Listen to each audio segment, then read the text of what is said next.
I started freelancing in 2019 while working 9 to 5, quit my job within 4 months to pursue it full time, and have been pushing my boundaries since, working 14 hours a day, rarely going out, and the projects just kept coming. I thought if I kept it up, I would keep finding success, but really, it was a recipe for burnout. It hit me like a ton of bricks, and I had to close down my business. I spent a year reflecting on how I needed to change in order to thrive instead of just survive. Here are the 4 top things that I've learned.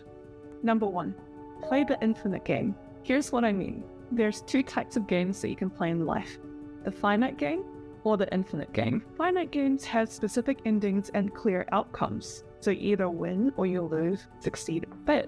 But there's the infinite game, where the goal isn't to win or to lose, but rather to keep playing. The infinite game is the game of life, the one that we're all playing whether we like it or not. Trust me, when you become aware of this, it's such a game changer. So that changes the meaning of reaching milestones, right? Hitting milestones is important, but it's not about how quickly you get there, but rather reaching them in a sustainable way. I've made the mistake of sprinting towards my goals only to burn out and lose momentum. So here's my advice. Don't try to do everything at once. Pace yourself. Just because you're hustling doesn't mean that you can't enjoy life. This is ultra cheesy, but remember, it's about the journey, not the destination. Which brings me to my next point. Have a clear vision of your bigger goal. Your goal is your destination, and you need one, because if you don't have a direction to go towards, you'll end up going in circles and you'll get lost. Be honest with yourself. Who is the future you that you want to become? And what is your future self doing that'll give you the most fulfillment in life? The answer will be your compass. Then when you know which direction you want to go towards, you can start breaking down your journey into milestones. And then within these milestones, actionable steps. Once you know exactly what these steps are, it becomes easier to say no to things that don't serve your goals. Which brings me to my third point. Make space for mental clarity. When I first started freelancing, I made the classic mistake of saying yes to everything. All the things I said yes to quickly consumed my headspace and left me with no room to think clearly. Hey guys, it's the 8th of November. We literally have like 10 websites to launch in a month. I have to admit, my mental health hasn't been the best. I've been sad, I've been mildly depressed, and it's been up and down. This is the situation. It's not the most ideal.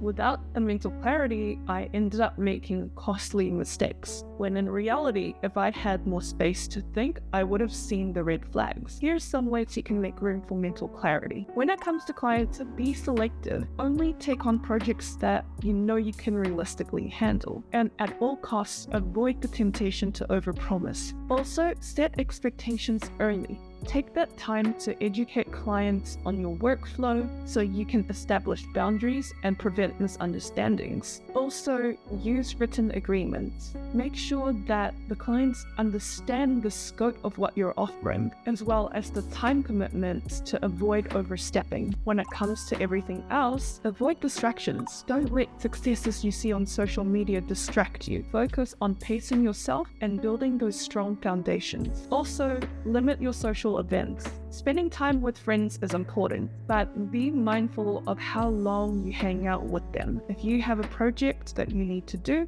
prioritize that by getting enough sleep and therefore mental clarity. And most importantly, declutter your environment. A tidy space leads to a tidy mind. Create an environment where your thoughts can be heard. By making space for mental clarity, you'll find it way easier to stay focused and make the right decisions to propel you towards your goals. My last piece of advice is to never compromise on your health. Your body is like a vehicle, and you can't possibly continue your journey if your vehicle is broken, and you definitely can't get another one. Little side story, but when I hit burnout, I also gained 10 kilos. It didn't just impact my performance, but it also hurt my self-esteem.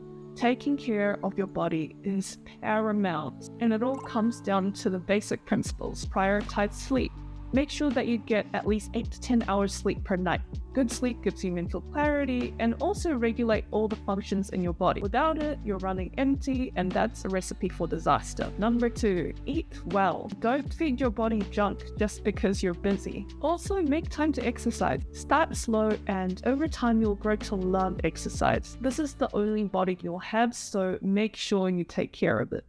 Overall, what I'm trying to say is being self-employed isn't a career choice, but rather a lifestyle. We're in it for the long run, so what else are you guys doing to sustain this lifestyle? Let me know in the comments below.